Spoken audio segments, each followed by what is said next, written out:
cloudpeers.pk की आज की वीडियो में हम देखने जा रहे हैं कि अगर आपने अपनी शॉप का ऑडिट करना हो तो आप किस तरह से कर सकते हैं और सिस्टम के अंदर कौन कौन सी ऑप्शन अवेलेबल है जिसके थ्रू आप अपना ऑडिट कंप्लीट कर सकते हैं। तो सबसे पहले अपने प्रोडक्ट के सेक्शन में जाना है और यहाँ पर आपने लिस्ट स्टॉक ऑडिट में आ जाना है। यहाँ पर आने के बाद सबसे पहले आपको एक ऑडिट जनरेट करवाना है। उसके लिए आप क्रिएट स्टॉक ऑडिट के बटन पे क्लिक करेंगे और यहाँ पर सबसे पहले आपने वेयर हाउस सेलेक्ट करना है जिस वेयर हाउस का आप ऑडिट करना चाह रहे हैं। और उसके बाद यहाँ पर हमारे पास दो टाइप्स हैं। अगर आप पूरी की पूरी शॉप को ऑडिट करना चाह रहे हो तो आप फुल से कर सकते हैं। अगर आपके पास 200-300 आइटम्स हों और आप एक ही बार में सब ऑडिट कंप्लीट करना चाह रहे हो तो आप फुल ऑप्शन को यूज़ कर सकते हैं।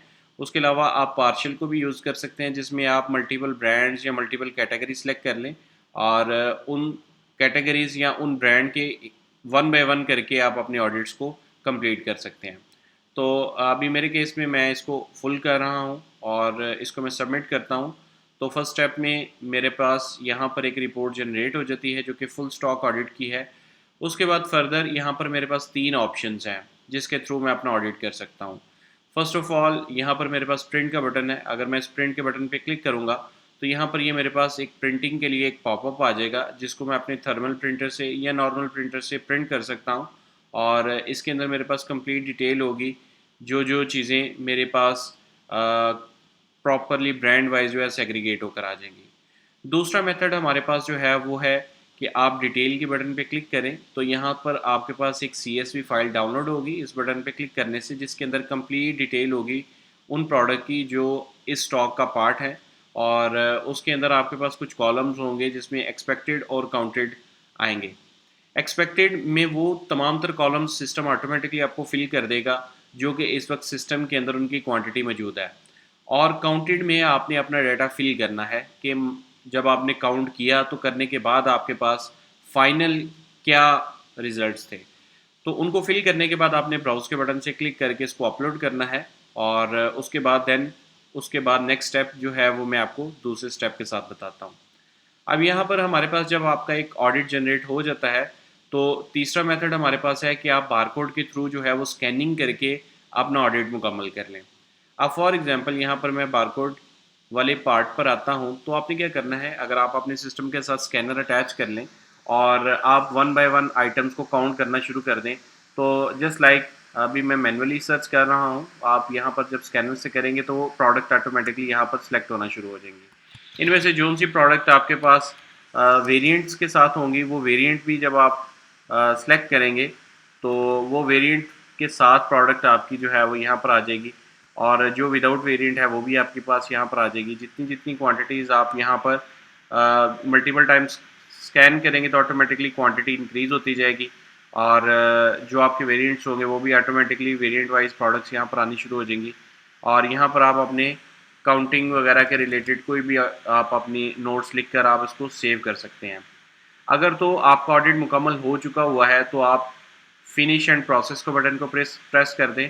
अगर आपने जस्ट चेंजेस को सेव करना है बट आप थोड़ी देर बाद ऑडिट को दोबारा से इनिशिएट करेंगे तो आपने सेव ओनली कर देना है।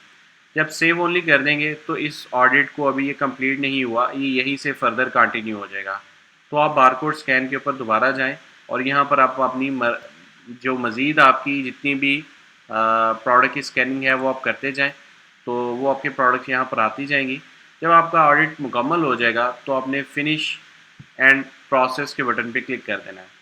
फिनिश एंड प्रोसेस के बटन पे क्लिक करने के बाद आपका ये ऑडिट फाइनलाइज हो जाएगा और उसके बाद मज़ीद आप बारकोड के ऊपर स्कैनिंग नहीं कर सकते। सेम गोज़ विद जब आपने CSV की फ़ाइल को अपलोड कर देना है तो देन आपने डिटेल के बटन पे फिर क्लिक करना है।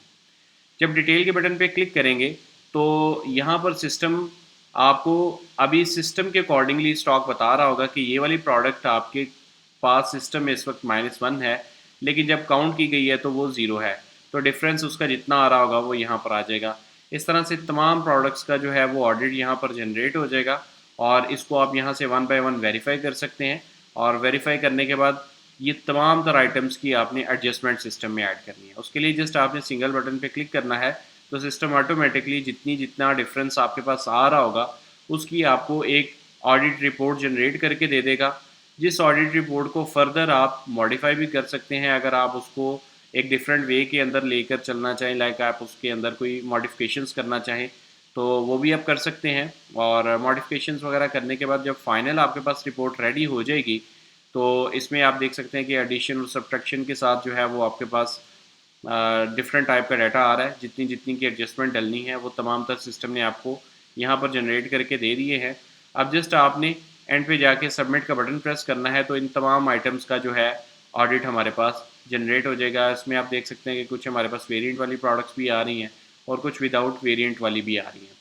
तो जस्ट आपने इसी प्रोसेस के साथ इसको फिनिश करेंगे तो आपका स्टॉक काउंट भी कंप्लीट हो गया और उसके साथ साथ आप जब एडजस्टमेंट डाल देंगे तो ऑटोमेटिकली आपकी प्रोडक्ट की जो काउंटिंग है वो भी एक्यूरेट हो जाएगी।